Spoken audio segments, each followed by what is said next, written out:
Vamos mergulhar hoje num dos processos mais incríveis e, ao mesmo tempo, essenciais do nosso corpo: a respiração. A gente vai desvendar como o corpo resolve o desafio monumental de manter trilhões de células funcionando a cada segundo.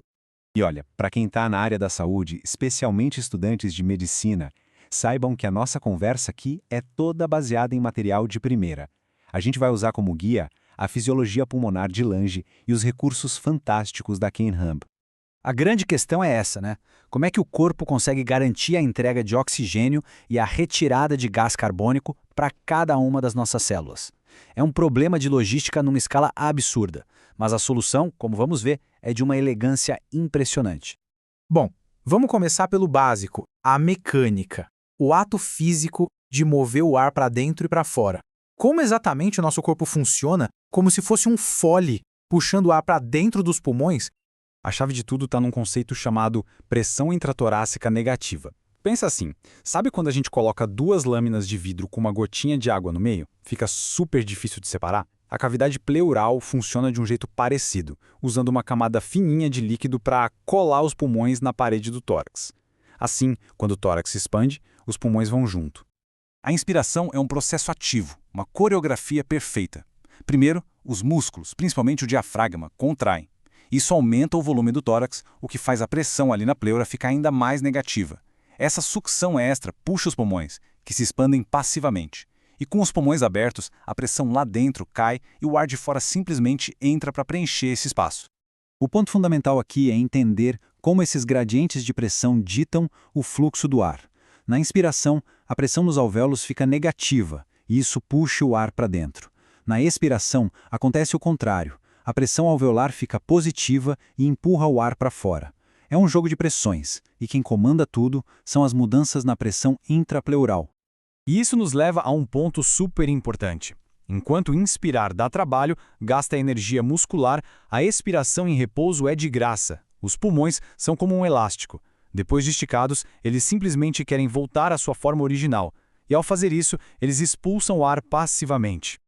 Ok, mover o ar para dentro e para fora é só a primeira parte. O verdadeiro objetivo é a troca gasosa, o momento mágico em que o oxigênio do ar finalmente encontra a nossa corrente sanguínea.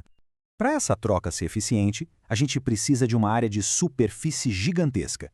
E o corpo dá um jeito nisso. Aqueles 300 a 480 milhões de alvéolos criam uma superfície de troca de 50 a 100 metros quadrados. Gente, isso é mais ou menos o tamanho de uma quadra de tênis, tudo compactado dentro do nosso peito. É impressionante. E nessa área imensa, a física pura entra em ação. Os gases se movem por difusão, ou seja, eles sempre vão de onde tem mais para onde tem menos. O oxigênio, que está sobrando nos alvéolos, entra no sangue. E o dióxido de carbono, que vem acumulado no sangue, faz o caminho inverso e sai nos alvéolos para a gente poder expirar.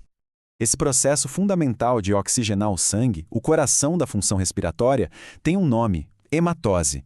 É aqui que o ar que a gente respira finalmente cumpre a sua missão de sustentar o nosso metabolismo. E olha só que incrível a eficiência desse sistema. Em repouso, uma hemácia leva uns 0,75 segundos para atravessar um capilar do pulmão. Só que ela já fica totalmente cheia de oxigênio em só 0,25 segundos. Isso significa que o sistema tem uma capacidade de reserva enorme, o que é fundamental quando a gente faz exercício e o sangue passa bem mais rápido. Mas, afinal, quem comanda tudo isso? Como o corpo sabe se precisa respirar mais rápido ou mais devagar? É aí que entra a camada final da nossa solução. Um sistema de controle sofisticadíssimo que funciona como um piloto automático. O sistema funciona numa hierarquia. Lá no tronco encefálico, a gente tem o gerador de ritmo, que estabelece a frequência básica da respiração. Espalhados pelo corpo, temos os sensores, ou quimiorreceptores, que ficam o tempo todo monitorando os gases no sangue e o pH. E por fim, os efetores, que são os músculos respiratórios que só executam as ordens que vêm lá de cima. E aqui vem talvez a maior surpresa para muita gente. Ao contrário do que se imagina, o principal fator que o nosso corpo regula não é o oxigênio, mas sim o dióxido de carbono. Manter a pressão de CO2 no sangue estável, ali por volta de 40 milímetros de mercúrio, é absolutamente essencial para o equilíbrio ácido básico do nosso corpo. Agora vamos conectar toda essa fisiologia com a prática, com o dia a dia do consultório. Como esses princípios todos nos ajudam a entender e a diagnosticar as doenças do pulmão. A ferramenta mais fundamental para isso é a espirometria. ela nada mais é do que uma aplicação direta da mecânica da ventilação que a gente acabou de discutir. O teste mede o quão bem uma pessoa consegue mover o ar para dentro e para fora dos pulmões.